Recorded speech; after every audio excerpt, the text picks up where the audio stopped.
Good morning. Now, let's see. Yes, good. Let's see. So I want to talk about voice types and ranges today. So I'm going to start with this chart. Go ahead and say share sound. Even though, there we go. Now I can send you this PDF if it would be helpful. So as you can see, I'm going from the top to the bottom. And so the extreme high soprano is coloratura. And that's going way up in the ozone, as you can see. High, high, high. Regular soprano goes almost as high, but doesn't necessarily live quite in the top range. You might go up to one of those high notes, but you don't stay up there. Coloratura can really mess around in the high area. Mezzo soprano is medium, like your medium voice. And again, they can hit high notes, but they live in the middle. So for a mezzo soprano, I probably, if I wanted a really strong dramatic note, it might be an F. And again, not staying up there. Alto, little lower, and the alto is like the clarinet or even bass clarinet of the voices. I also put like character examples of these voice types in the chart, just because it can, and we'll listen to some. Countertenor is generally a male singing in like an alto range. Philip Glass uses countertenor a lot, and a lot of early operas have countertenors. I was looking for an example in musical theater, and I couldn't find one. So if you do, let me know. Tenor is generally the hero voice, and also can be a comic. Again, they'll go up to G, A, B even. And it's very dramatic in that high register. The baritone is like the alto of the male voices. And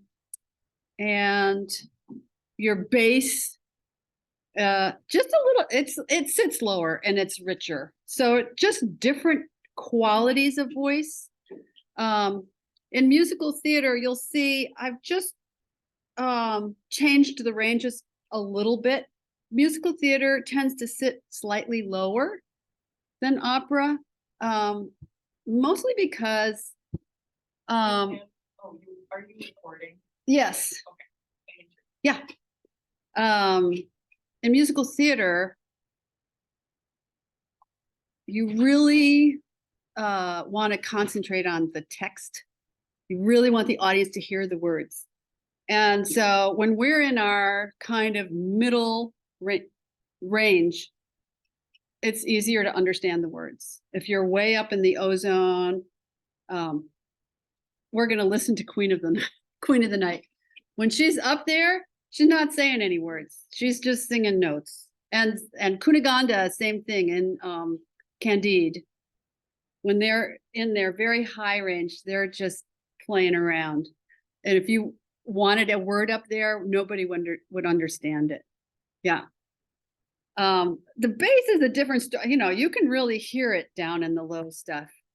And again, one thing I think is just kind of fascinating about the magic flute is the two extreme characters, Sarastro and the Queen of the Night, are the extreme voices. the base and the coloratura. So let me just, I'm gonna stop share. Do you guys want this PDF? I think I can, I think I can put it in chat. Let me just see. File. I can do it at the end of class. Because this is it's a handy chart to have.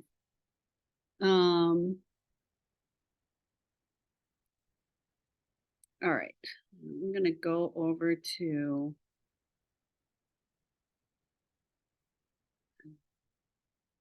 Oh, I know, I had that queued up here. Here we go.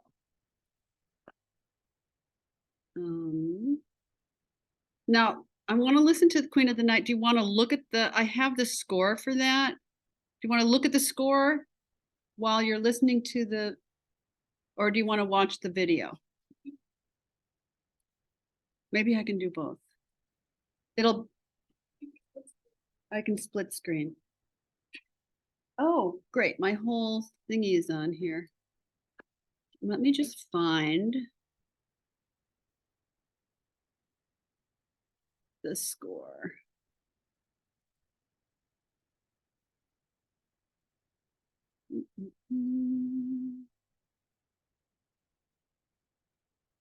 All right, Queen of the Night. I had to take photographs of the score. There we are. Let's go to page 1. Now let's go over here and I have to find the timing. Sorry. I had the timing of her aria on a different page. Let's see.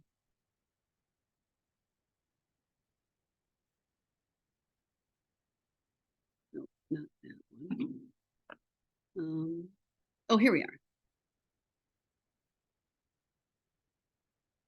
1:28:49. All right. Over here.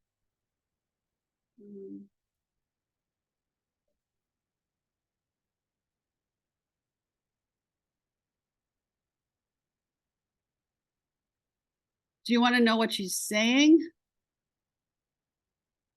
before we listen to it? Oh my gosh, it has to do a commercial. Let's read this. Can you see that? Let me make it a little bit bigger. I wonder what the world would look like if we thrifted all our clothes. I'm gonna just mute this for a second. If everyone thrifted just one clothing item, it would be like planting 25 million. Okay.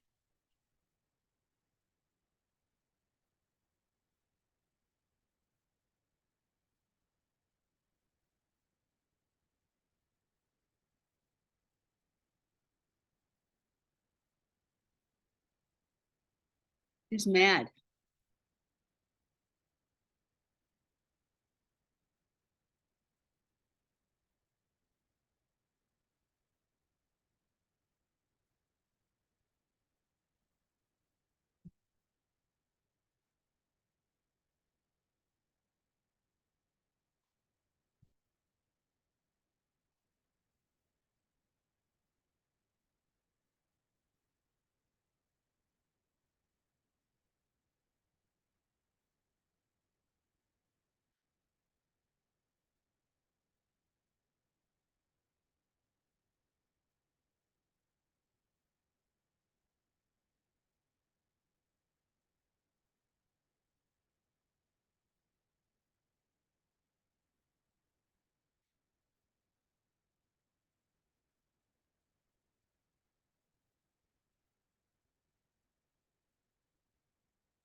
So this, she's really giving an instruction here, and it's in a lower range.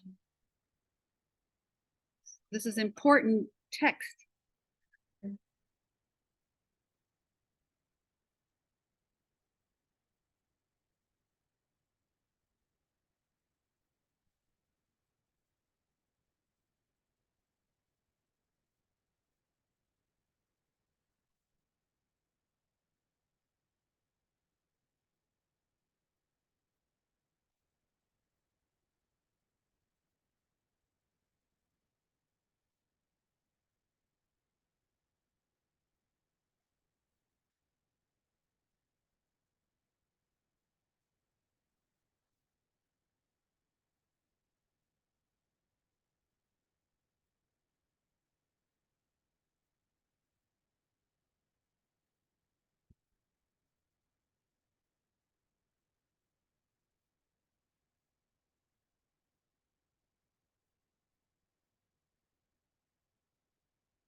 So you can see where she's going to her extremes and where she's kind of sitting in the middle, and they work differently. Let's, while we're here, listen to Sarastro. Let me get his.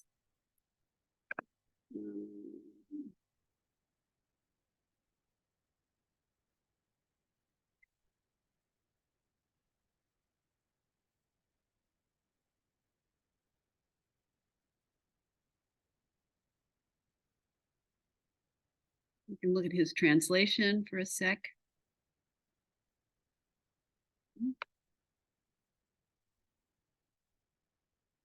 Can you see that all right?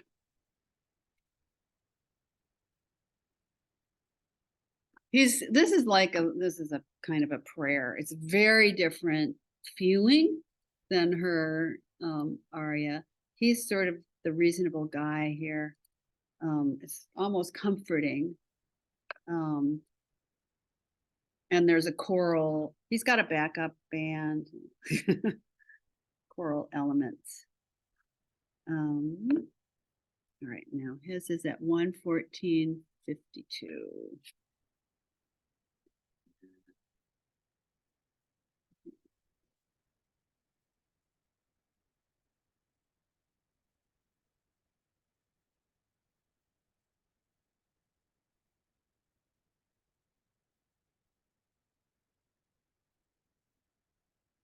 He's got a little talking before he sings.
So you see he's sort of making his point at the bottom.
So just tell me what you are hearing or what you make of those two vocal ranges. The the guys was a lot slower. Yeah, It felt like a church hymn, yeah, and then the girls was really fast. And so when you get in a high register, I think you can sing faster. I mean, you can sing fast in a lower register, but it's harder than singing fast in the higher. And then same thing with the higher. You can't really sing. You can sing some sort of stuff, but like holding a high F is going to be hard for those people. So like going fast up there. mm-hmm, mm-hmm. Do you have any feeling about like the character, the voice, and how it relates to the character? That like the composer, Mozart, decided this character needs to be this type of a voice. Gave me like that old church. Yeah. He's got a gravity to him. Yeah. I think the Queen of the Night, so because it's almost, I mean, she's in a rage. She's telling her daughter to go kill Zarastro because, she's really mad. And the daughter is like, but the way it almost sounds humorous, but it's deranged. Yeah. I just think it's interesting that I mean, this opera is full of fanciful, it's just wacky. Um, the characters and the situations. It's like a fantasy. Um, I don't have scores for tenor and soprano, but we can listen to some of just for comparison. Let me go over to, here we go, some different timings. So let's listen to Tomino, who is the tenor, our hero, just to kind of get a feel for his, let's go to 54.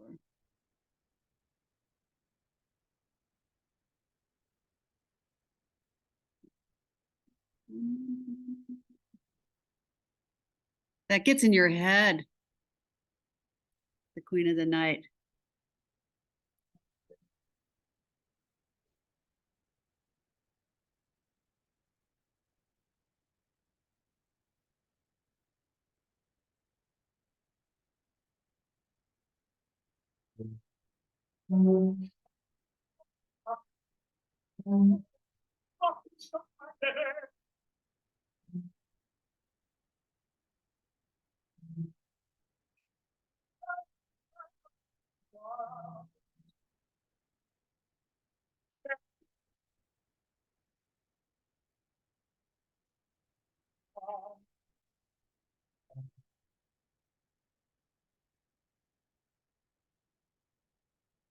He's faking it.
All right. So that's tenor. And again, this is kind of mid-range tenor. And, you know, when he's on the high notes, it's usually a sustain for him. Let's see about soprano. 142.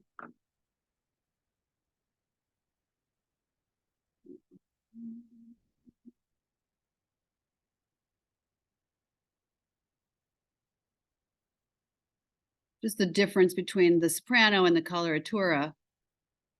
It's just going to live in a different place.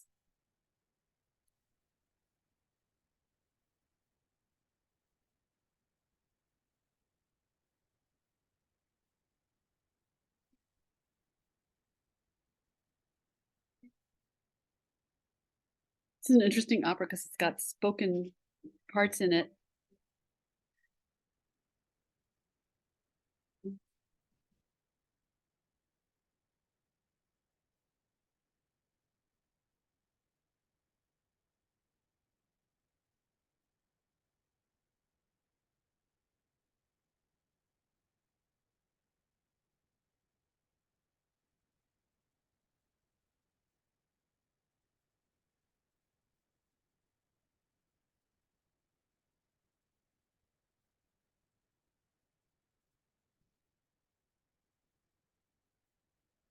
She's kind of living up there.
So let's just talk a little bit about now the tenor and the soprano. How did that seem to you? Like, what did you hear about those voices I mean, to each other? yeah, they don't tell me best, like, I felt like they were very similar in terms of like the voice and then also the part that makes it work for them. Yeah. It was like, it sounded very similar to what he's saying and what she's saying. Uh-huh. Uh-huh. Lyric. And also like where the dramatic parts are kind of in that upper third of the register. And it'll go down to conclude or something, but it's not going to stay down there. Where the soprano voice likes to live. Like I said, we have this range, but where we set things makes a big difference. I was just wondering if we should listen to a little bit of musical theater versus like I have Hugh Jackman singing "Oh What a Beautiful Morning" from Oklahoma, because this is again, it's just a different kind of singing, and you're going to approach the voice in a different way. Yeah, this is such a great classic. Okay, let's just listen to it.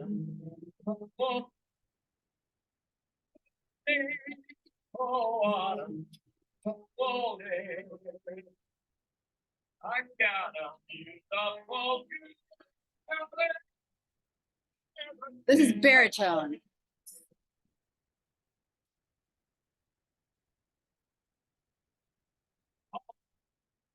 Standing like statues, all the candles standing like statues. They don't turn their heads as they see me ride by. Round that brick.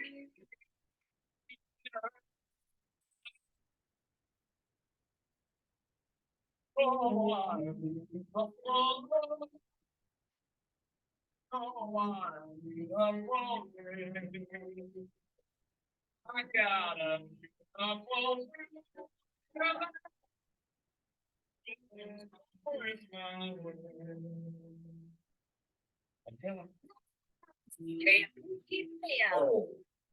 What you doing around here? While I'm singing to all the sounds of the earth, they're like music. All the sounds of the earth are like music. The breeze is so busy, it don't miss a tree.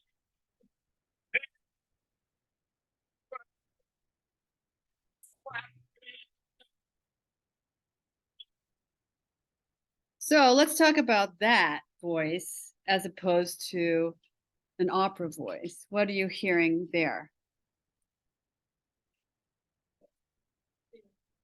Yeah. And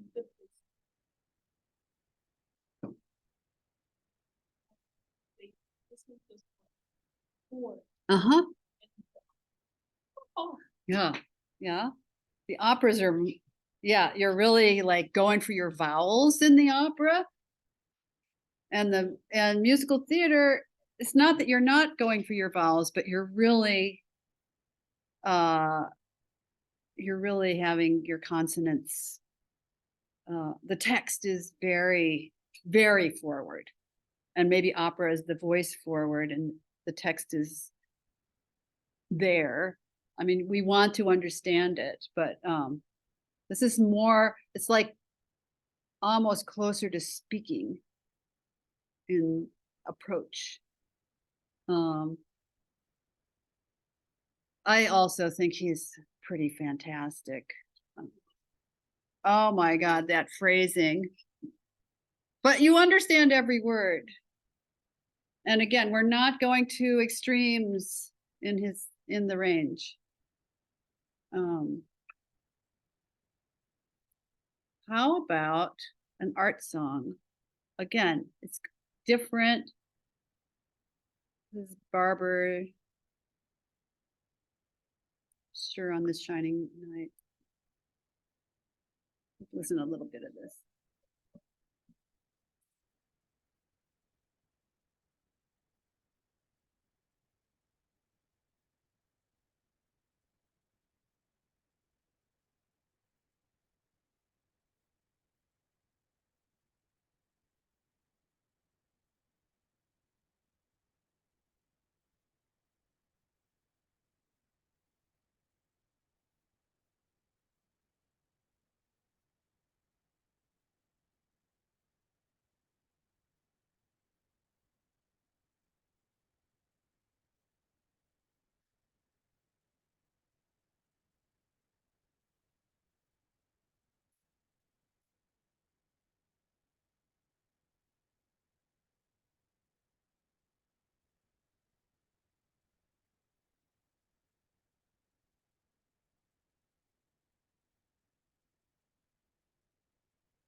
So what might be different about that than an opera performance?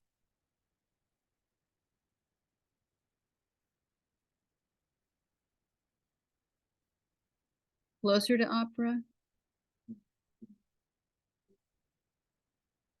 Or something a little less, yeah, yeah, yeah, yeah. Again, we're not going to extreme. We can really understand the words. So let's just talk about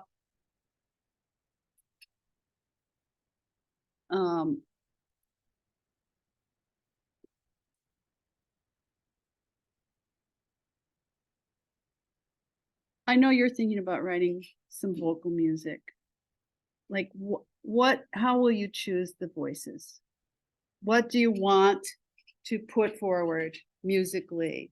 And what voice is going to work the best to deliver the message?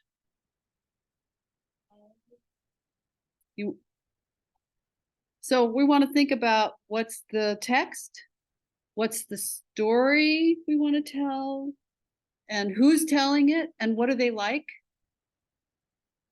Yeah. And is it a comic character? Is it a heroic character? Is it a philosopher?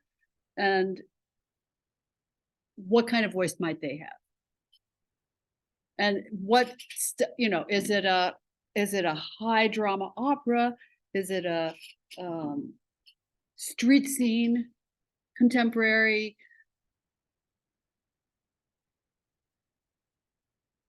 And if I had a coloratura, what situation would I want to use that voice in?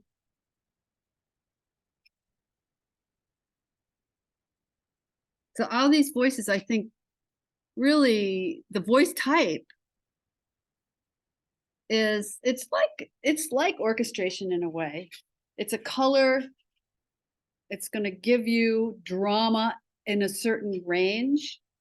And if you want the drama to be low drama or high drama, or if you want the words to really be front and center, you're going to choose a different voice type for those aspects. I've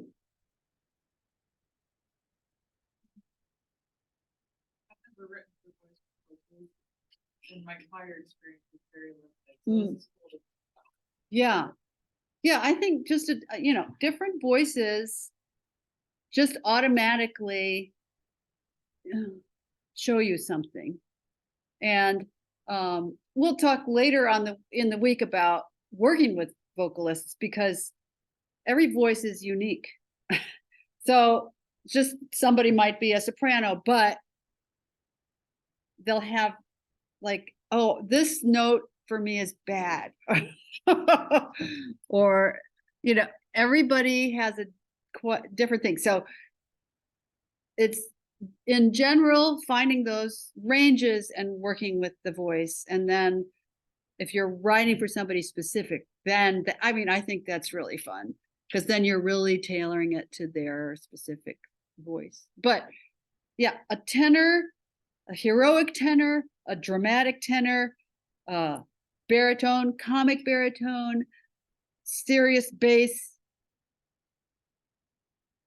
These are all like things you can use to help tell your story, is what kind of voice it is. All right, I think we are, I think we're done with this meeting. Thank you. End meeting for all.